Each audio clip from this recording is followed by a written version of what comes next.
আমরা ফ্যাসিবাদের বিরুদ্ধে আন্দোলন করেছি, সংগ্রাম করেছি, আমরা খুন হয়েছি, আমরা গুম হয়েছি, আমরা নির্যাতনের শিকার হয়েছি। আকাশে মেঘের কালো ঘটা, শেষেও তোমার পরিস্থিতিও এইভাবে আকাশের মতো কালো হয়ে আছে। যারা বাচ্চা ছেলেদেরকে নিয়ে উপদেষ্টা মন্ডলী গঠন করা হয়েছে, সেই বাচ্চাদের সাথে আমাদের দেশ বরেণ্য প্রধান উপদেষ্টা উনিও বাচ্চাদের মতো আচরণ করছেন। আমরা ফ্যাসিবাদের বিরুদ্ধে আন্দোলন করেছি, সংগ্রাম করেছি, আমরা খুন হয়েছি, আমরা গুম হয়েছি, আমরা নির্যাতনের শিকার হয়েছি। বিগত জুলাই এবং আগস্টের গণ অভ্যুত্থানের পরে, ছাত্রদের অভ্যুত্থানের পর, বিএনপি সহ সকল রাজনৈতিক সমমনা দলের অভ্যুত্থানের পর বিগত ফ্যাসিবাদী সরকার দেশ ছেড়ে পালিয়ে বাধ্য হয়। কিছু নেই, আকাশে মেঘের কালো ঘটা, শেষেও বর্তমান পরিস্থিতিও এইভাবে আকাশের মতো কালো হয়ে আছে। প্রত্যেকেরই মনের মধ্যে, প্রত্যেকেরই সংগঠনের একটি দাবি ছিল, আমরা 15.5 বৎসর নির্বিঘ্নে কোনোদিন কোথাও কোনো ভোট প্রদান করতে পারি নাই।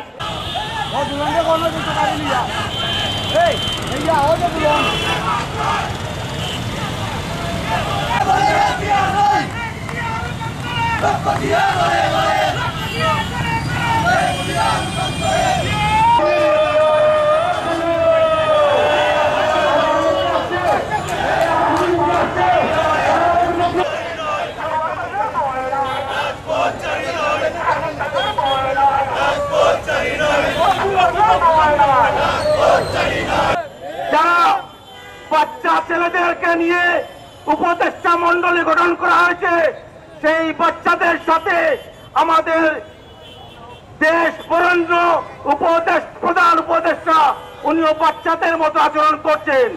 আকাঙ্ক্ষা অনুযায়ী কোন সরকার আমরা গঠন করতে পারি নাই। আমরা বর্তমান অন্তর্বর্তীকালীন সরকারের কাছে সারা দেশে জনগণের পক্ষ থেকে জাতীয়তাবাদী দল বিএনপি অন্তর্বর্তীকালীন সরকারকে জানাচ্ছে, আপনারা অবিলম্বে আগামী জাতীয় নির্বাচনের রোড ম্যাপ এবং তারিখ ঘোষণা করুন।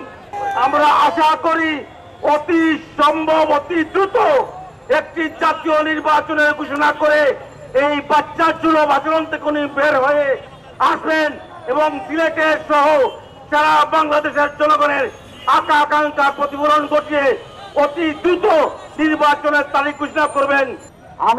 আমার কাছে কোনো ভাষা নাই কিভাবে আপনাদের এই কৃতজ্ঞতা, এই ঋণ আমি শোধ করব।